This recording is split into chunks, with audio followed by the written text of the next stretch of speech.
7시간 녹취록 사실 MBC에서 제대로 보도를 하려고 하셨는데 MBC 내부에서 그렇게 그 보도를 사실상 물을 탔던 그 사람 아직도 잘 있습니까 MBC에? 잘 있죠. 잘 있죠.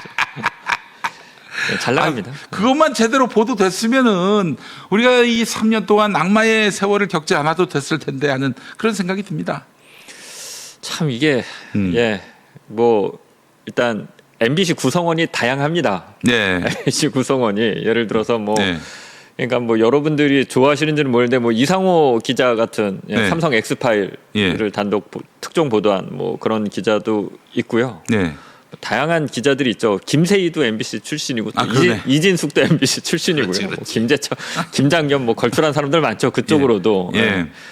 다양합니다. 근데 이제 그런 차원에서 좀 봐주셨으면 좋겠어요. 그러니까 제가 가끔 이렇게 이런 얘기를 하면 MBC 전체를 막 또 욕하시는 분들이 있는데 네. 그 안에 구성원은 다양하고요. 다만 그냥 7시간 녹취록 할 때는 제가 좀 좋지 못한 사람들과 일을 했던 것 같습니다. 그건 맞는 것 같습니다. 좋지 못한 사람들과 함께 일을 했다. 지금 이재명 정부 들어서서는 또 이재명 정부에 발을 맞추려고 또 열심히죠. 또 저기 MBC가 사실은 윤석열 정권 때 사실 지각 있는 언론인들이 앞장서서 MBC 내 언론인들이 앞장서서 싸웠는데 살짝 거기에 또 이제 한 발 얹으려고도 하고 그렇죠? 뭐 인간의 욕망이 뭐, 아유 장인수 기자님은 정말 디올백 이슈를 이제 제보 받으시고 보도를 하려고 그랬는데 MBC 내부에서 야 그건 안 돼 해가지고 막는 바람에 나에게 정보를 제공해 주신 분들의 이런 귀한 뜻을 저버릴 수 없다 해서 MBC라는 그 좋은 직장을 그냥 사표 내고 나와서 그야말로 삭풍이 몰아닥치는 시베리아 벌판에 서서 근데 보도를 하신 거 아닙니까? 그렇게 말씀해 주시는데 사실 개인적으로는 나와서 행복합니다. 나와서 행복하시다. 네, 나와서 행복해요. 그러니까 안에 있었으면 이게 조직이 MBC도 좀 큰 조직이다 보니까 그런 어떤 보직, 해외 연수, 뭐 특파원, 뭐 승진 이런 걸 놓고 사람들이 굉장히 많은 에너지를 그쪽에 쓰거든요. 근데 저는 이렇게 얘기하면 자랑 같은데 저는 그쪽에 에너지가 별로 잘 안 가요. 제 그 스타일 자체가 뭐 윗사람들이랑 별로 친하지도 않고 뭐 한다고 해서 뭐 저를 좋은 자리 보내줄 것 같지도 않고 그래서 그쪽은 애초 포기한 거였고 근데 이제 조직에 남아 있으면 그런 사람들 보는 것 자체가 이제 스트레스고 맨날 취재해서 보도할 때마다 윗사람들의 승인을 얻어야 되잖아요. 그렇지. 제가 20년 차 기자인데도 MBC에 있었으면 여전히 윗사람들의 눈치를 보면서 이걸 또 보도하게 해줄까 말까 이런 생각을 했을 겁니다. 지금도 기억나는 게 제가 이제 김용민 목사님이 부르면 여기는 꼭 나오려고 하는 게 기억나실 겁니다. 그 한동훈 핸드폰 뒷문으로 열다.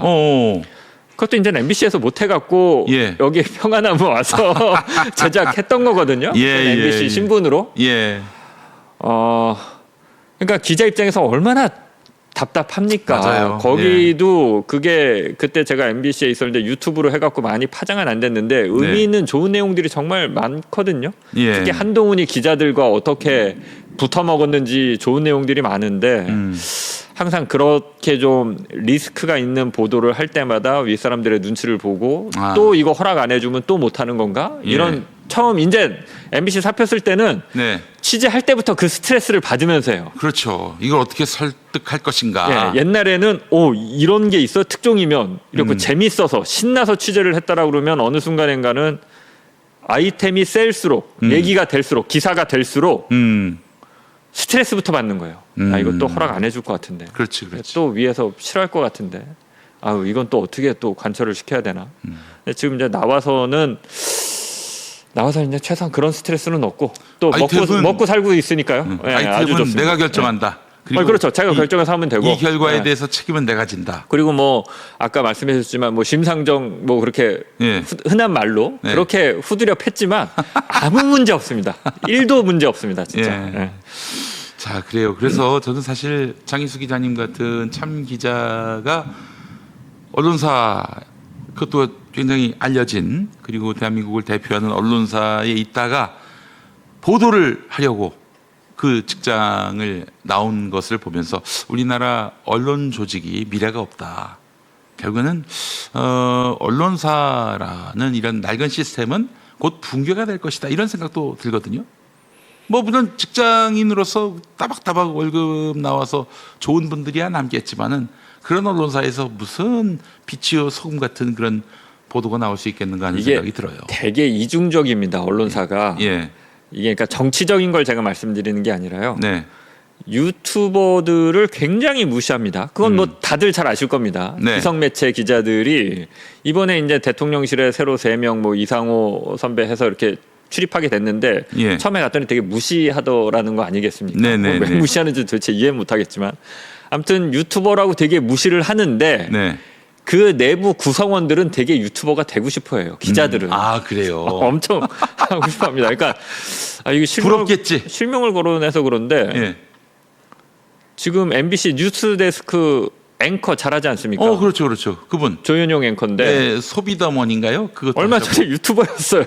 유튜브를 하셨어요. 그러니까 소비더머니가 네. 기자 하다가 유튜브 채널 만들어서 가서 취재 보도 안 하고 그 유튜브만 한 겁니다. 그러니까 유튜버죠. 아니, 그거 MBC 그 유튜브가 아니에요, 그거? 소비더머니는 그러니까 MBC가 만든 유튜브 채널이죠. 예, 아니 근데 MBC가 만든 유튜브 채널이나 혼자 만들어서 하나 그게 무슨 차이가 있냐고요. MBC 예. 소속이냐 아니냐만 차이가 있는 거지. 그렇지. 조현영 일단 맛을 앵커는 봤어. 유튜브의 아니, 맛을 그러니까, 봤어. 예. 예. 앵커 하기 전에는 유튜버였어요. 네. 그리고 제가 이제 개인적으로 친해서 잘 알지만 굉장히 예. 만족하면서 그 소비더머니 채널을 운영했거든요. 네네네. 시청자들 반응도 좋았고. 야, 지금 구독자가 90만이에요. 예. 제가 MBC에서 굉장히 좋아하는 선배 조승원 기자라고 있습니다. 예. 존경하는 예. 선배입니다. 조승원 선배. 예. 지금 주라기 월드라는 유튜브 채널 하고 있습니다. 예. 유튜버입니다. 그냥 예. MBC 소속일 뿐이지. 근데 다들 기자들이 MBC 기자들도 다들이라고 얘기하면 그렇고 상당수가 부러워합니다. 부러워해요. 네. 그러니까 웃긴 거죠. 겉으로는 언론사들이 바깥으로는 유튜버들 되게 무시하지만 네. 그 내부 구성원들은 잘 나가는 유튜버 되고 싶어 하는 그러네. 게 좀 그런 이중성을 좀 털어내는 것부터 좀 솔직했으면 좋겠어요. 그렇지. 자신들의 한계와 장점, 단점을 좀 솔직하게 들여다보고 그랬으면 좋겠어요. 언제까지 그렇게 참 그러니까 이제 MBC에 있는 언론인들도 이렇게 유튜브 진행을 맡게 되면은 그야말로 날개를 다는데 막 언론사 시스템으로 들어가면은 좋은 아이템 가져왔는데 이거를 과연 위에서 킬시키면 어떡하나 이 염려를 해야 되고 말이죠. 아니 듀얼백 그 영상 짱짱한 HD급 화면인데 이거를 보도를 못하게 했으니 아마 장 기자님도 거기서 절망을 느끼셨을 거예요.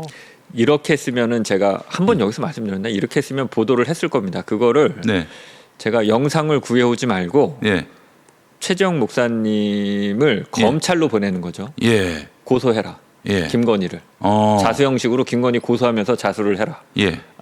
디올백 갖다 줬다고. 그러면 이제 일단 배당이 검찰에 되겠죠? 자수를 했다는 것 자체가 사건이니까 배당이 되고 최재형 목사를 한 번은 소환해서 조사를 해야 되겠죠? 그럼 소환해서 조사하는 날 단독 보도를 하는 겁니다. 그렇지. 그런 보도합니다. 기성 매체는. 그러면 신문 같으면 일면타, 뭐 방송 같으면 뉴스데스크 톱뉴스로 첫 뉴스. 영부인한테 명품백을 갖다 준 사건을 검찰이 수사에 착수했다. 그래서 명품백을 갖다 줬다고 주장하는 사람을 오늘 소환 조사했다. 이렇게 하면 이제 영상 없고 아무것도 없어도 검찰발이 되니까. 그렇게 하면 먼저 거예요. 터트리는 건 부담을 느끼고 일단 검찰 수사가 착수됐다는 거는 팩트고 그러니까 이 말씀을 왜 드리냐면 언론들이 되게 이게 못 벗어나는 게 기자들이 잘났다라고 생각을 해요. 그래서 이런 걸 몰라요. 그러니까 예를 들어서 김희현 기자 한국일보 같은 경우도 자기네들이 왔으면 보도했을 거다. MBC 방송에서 디올백 보도를 했을 거다 이렇게 얘기한 적이 있거든요. 그 토론에 자주 나오시는 부분. 그러니까 본인들이 어떤지를 진짜 몰라요. 기자들은 그렇게 모릅니다. 한참. MBC가 못했는데 한국일보가 죄송한 말씀이지만 했을 거라고는 전 추호도 1도 그렇게 생각이 들지 않고요. 본인들이 되게 정의롭고 잘났고 그런 팩트를 아주 가치 중립적 객관적으로 보면서 기사가 되면 기사가 된다고 판단해서 보도하고 있다고 착각들을 하고 있어요. 우리는 꼴값을 떤다고 보죠. 예. 제가 왜 이 말씀을 드리냐면 예. 디올백 영상을 갖다 줘도 대한민국 최고의 언론사인 MBC가 방송을 주저하고 못했습니다. 근데 모든 기자들이 이거를 보도하게 할 수 있는 아주 간단한 방법, 검찰에 갖다 주고 검찰발로 받아쓰게 한다. 네. 이러면 다 썼을 겁니다. 예. 근데 기자들은 본인들이 스스로 그러고 있는지를 몰라요. 안타깝죠. 예. 예. 오늘 재밌는 얘기 들려주셨습니다. 그래요. 언론사는 대단히 낡은 조직이다. 낡은 조직이고, 그래서 이 언론인들도 유튜브를 활로로 여기고 있다. 이렇게 정리해도 될 것 같습니다. 예, 아주 너무 재밌는 이야기 잘 들었습니다. 자, 그래요.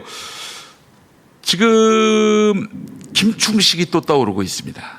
예. 김충식을 좀 취재를 해보셨나요? 저는 김충식 과거에 대해서는 좀 아는데, 과거. 그러니까 예. 최은순, 김건희가 이제 검사들 뒷배를 믿고 네. 온갖 사기 이 행각을 치고 다녔을 때 김충식이 꼭 등장하거든요. 네네. 그때는 아는데 사실 저는 윤석열 정부가 들어서면서 제가 들었던 얘기는 최은순과 김충식이 갈라섰다라는 얘기를 들어서 돈 줄 거 주고 받을 거 받고 정리했다 이 얘기를 들어서 김충식은 신경을 안 썼는데 최근 보도 나오는 거 보니까 네. 이게 절연하거나 관계를 정리한 건 아닌 거는 확실한 것 같더라고요. 네네네. 예전의 관계를 보면 김충식은 확실한 이 사람들과 이권 공동체고 이권 카르텔이었습니다. 네네네. 최은순, 김건희야. 예. 모든 곳에 다 꼈어요. 심지어 그 송파 오금동의 스포츠센터 관련해서 정대택 선생님과 네. 최은순이 그 싸움을 벌일 때도 예. 그 반반 이익을 반반 나누기로 한다라는 그 약정서에도 김충식이 자필 서명을 하고 나도 배당에 참여한다. 그러니까 이익을 나도 먹는다. 라고 막 그렇게 쓰거든요. 그러니까 그러니까 하늘한 추모공원 또 있지 않습니까? 네, 노덕봉 네, 선생님. 거기도 김충식이 또 주요한 역할을 해서 해먹고. 네. 예. 이거 언제 하셨어요? 예? 이거를? 이거는 2020년 2020년? MBC 다닐 때, 예, 그때 한참 그걸 많이 취재했었죠. 그때 김충식이란 존재를 아셨다. 그때 서류를 보면 김충식을 모를 수가 없어요. 계속 나오니까. 와, 꽤 오래 전부터 파셨군요. 2020년이니까 꽤 오래 전부터는 아니고 그게 어떤 2020년이 진짜 중요한 해인데 네. 복귀해 보면 근래 김충식 이름을 처음 알게 된 분들이 많아요. 지금 언론사 기자들 중에도. 아닙니다. 김충식은 옛날부터 최은순에 가려졌을 뿐이지 최은순의 동거남이라고 알려져 있잖아요. 그렇죠. 근데 항상 같이 해먹습니다. 그렇지. 항상. 근데 이제 우리가 최은순, 김건희한테 주목을 하니까 보도할 때도 김충식은 좀 사이드로 밀거나 안 나왔을 뿐인데 항상 같이 해먹고 하늘한 추모공원 해먹을 때는 김충식이 또 주도적인 역할을 하기도 하고요. 네. 그러니까 2020년이 그때 뭐가 있었냐면 2월에 스트레이트에서 MBC 스트레이트에서 이용주 기자가 그 윤석열 처가 의혹을 3주에 걸쳐서 보도를 합니다. 와, 이용주 기자가 누구냐면 이영훈한테 맞은 그 기자분이세요. 그때 뉴스타파에서 시민보 기자가 그 비슷한 시기에 도이치모터스 주가 조작을 보도하고요. 그 얼마 뒤에 또 직후에 2020년 3월 31일 MBC에서 채널A 검언 유착 의혹 보도를 하죠. 사실 이때 윤석열 날렸어야 돼요. 그렇죠. 이때 윤석열 날렸어야 됩니다. 윤석열이가 검찰총장 된 게 2019년 7월인데, 근데 2020년 2월에 그렇게 MBC가 보도를 했다면은 그 보도가 됐다는 것은 이미 김건희 그러니까 윤석열의 처가 쪽이 상당히 문제가 많다라는 것들이 MBC 내부에서 일종의 어떤 컨센서스를 이루었다라고 볼 수 있는 거 아니겠습니까? 스트레이트 보도로 상당 부분 많이 알렸죠. 그래서 저는 그때 스트레이트 보도를 보고 제가 그때 사회부 소속이었거든요. 그러니까 스트레이트는 기획 취재지만 저는 이제 사회부라는 의정부지검을 제 후배 기자들이 담당하고 있어서. 그러니까 이제 말하자면은 사회부에 계셨다는 건 일간지에 계셨다는 거고 스트레이트는 주간지 같은 그런 개념으로 봐야 되겠죠. 그게 어차피 의정부지검 사건이었거든요. 그 최은순의 상당 부분이 그래서 처음 보는 얘기인데 이용주 기자가 보도해서 처음 보는 얘기인데 저게 뭔지는 그러니까 뭐가 기사가 나오면은 알아먹을 수는 있어야지. 그래서 그 당시에 이제 정대택 선생님이나 노덕봉 선생님 을 이제 MBC로 불러서 처음 취재하고 이제 서류도 받고 취재를 시작을 했죠. 그러면은 그 장 기자님도 이미 2019년 7월 윤석열이가 검찰총장 될 무렵에는 윤석열 이 사람 문제가 많은 사람이다라는 인식은 있으셨겠어요. 그때는 솔직히 잘 몰랐어요. 잘 모르셨고. 2019년에는 예. 그냥 제가 검찰을 출입을 안 해봤으니까 그냥 딴 나라 얘기처럼 생각을 했었고 네. 그때는 잘 몰랐고 조국 사태 때 검찰이 조국을 들이파는 걸 보면서 야 이거 뭐지? 야만적으로 파던 이 뭐지라고 했었고 이제 2020년 초에 도이치모터스 주가 조작 사건이나 그 스트레이트의 처가 의혹 3주 동안 보도한-거나 뭐 제가 취재했던 뭐 채널의 검은 유착 의혹 보면서 야 검찰이 이렇게 하는구나라는 걸 그때 비로소 좀 저도 자각을 했죠. 이게 참 그렇다면은 우리가 제가 천추의 한이 2019년 7월에 윤석열이를 검찰총장이 못 되게 했다면은 세상의 운명이 많이 바뀌었고 역사도 이렇게 끝도 모르게 추락하는 일은 없었을 텐데 하는 생각이 드는데 말이죠. 예. 예. 저희 주진우 기자를 비판하는 이유 중에 하나가 2019년 7월에 정말 뭐 치어리더가 됐어요. 한마디로 얘기해서 윤석열이 검찰총장 돼야 한다고 심지어 전태까지 와가지고 이 유튜브를 통해서 그 죄송합니다. 그게 이제 앞에 얘기로 돌아가는 건데 기자들이 하지 말아야 할 행위 중에 하나입니다. 네. 기자가 갖고 있는 사회적 영향력을 이용해서 네. 어떤 인사, 네. 이권, 네. 이게 세상이 어떤 자리와 이익이잖아요. 네네네.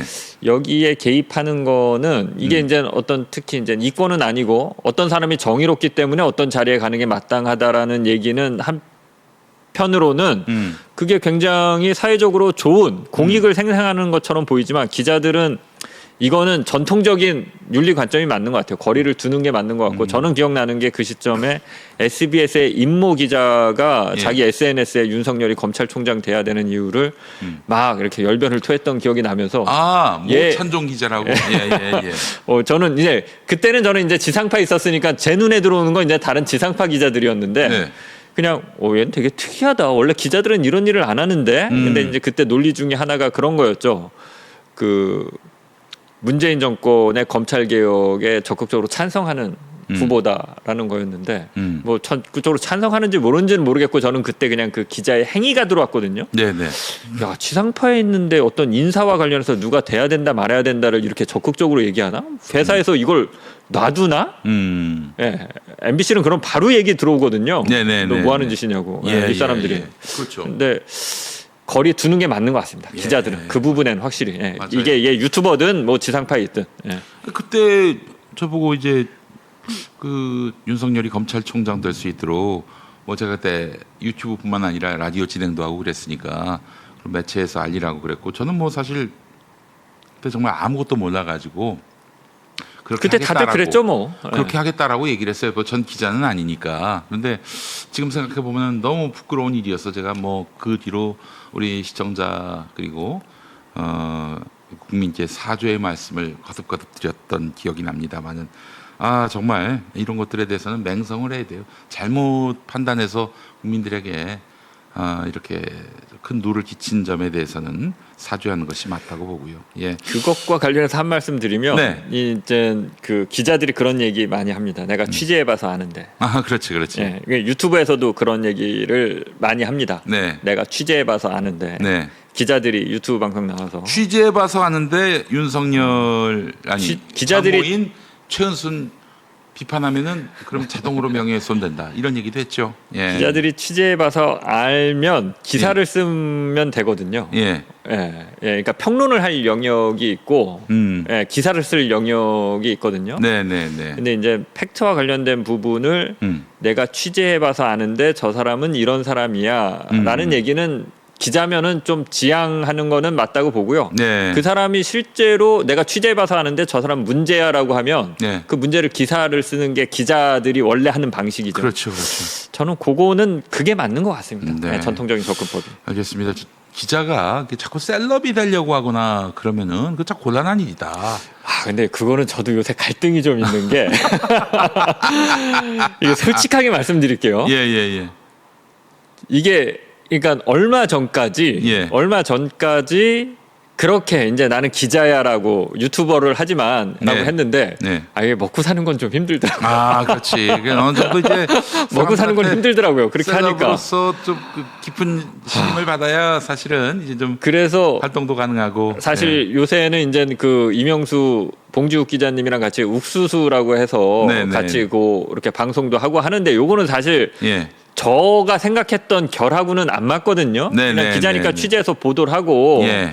그러니까 필요한 정도의 평론이나 제가 보는 어떤 관점 같은 거를 말씀드리고 요런 정도로 MBC 나올 때 생각했었는데 또 이제 비록 그 호응을 받지 못하더라도 진실에 입각한 그러니까. 정의에 입각한 것이라면은 거침없이 보도하고. 그렇게 했었는데 이제 욱수수 방송 같은 경우는 사실 이거 이제 막 먹방 비슷하기도 하고 막 삼겹살 거먹고 이러는데 이게 참 저도 난감한 게 예. 먹고 사는 데는 또 이게 도움이 돼요. 예. 예, 이게 솔직한 그냥 또 예. 어느 토론을 하자면 정도는 좀 그렇게 그 뭔가 스타로서 연예인 같은 그런 뭐 롤이 요구될 때가 있는 것 같아요. 예, 너무 과도하면 안 된다는 뭐 그런 예. 차원으로 보시면 어떨까 싶기도 한데 조국 전 대표 얘기가 나와서 그런데 조국 전 대표의 그 행보는 어떻게 보셨어요? 저는 아까 전에 말씀드렸지만 어떤 빠가 되지는 못하고요. 네네네. 그 민주당 안에서 벌어지는 민주당은 아니죠. 조국 혁신당이나 민주당이나 이렇게 안에서 벌어지는 일련의 행위들에는 예. 별 관심이 없어요. 예. 별 관심이 없습니다. 예. 그러니까 예를 들면 이런 거죠. 박찬대가 당대표가 되는 게 맞느냐. 예. 정청래가 당대표가 되는 게 맞느냐. 그렇지. 정말 1도 관심 없습니다. 예. 저는 1도 관심 없고 그런 얘기를 해본 적도 없고요. 네. 조국 대표 관련해서는 다만 네. 오늘 댓글에도 이제 장희수 기자 족바라고 이렇게 많이 댓글을 달아주시는데 저는 족바일 수도 있고요. 그렇게 따지면 뭐 유시민 바일 수도 있고요. 만약에 제가 족바라면 네. 유시민 바일 수도 누군가의 있고 빠라면은 누군가의 빠라면 심지어 문재인 바도 될 수 있고요. 뭐 예. 노무현 바 될 수 있고 이재명 대통령은 강력한 이재명 대통령 바겠네요. 그렇게 보면은. 예. 근데 이제 이 말씀은 뭐냐면 예. 기본적으로 빠돌이가 제가 잘 안 됩니다. 성향이. 그거는 기자랑 잘 맞는 것 같아요. 다만 네.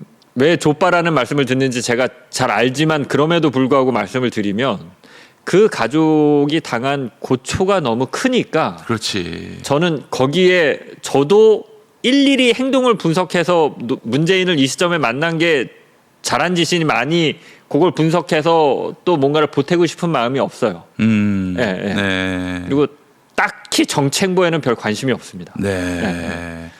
그러나 이제 그 문재인 정부 전 좀 이해가 안 돼요. 아니 문재인 대통령은 사실은 조국 전 대표를 지켜주지 못했어요. 뭐 그게 꼭 법무부 장관 자리를 지켜주지 못했다 그 차원을 넘어서서 아니 본인이 그만두기 전에 그 정경심 교수에 대해서 사면을 할 수 있었던 거 아닙니까? 왜 못했는지 모르겠어요.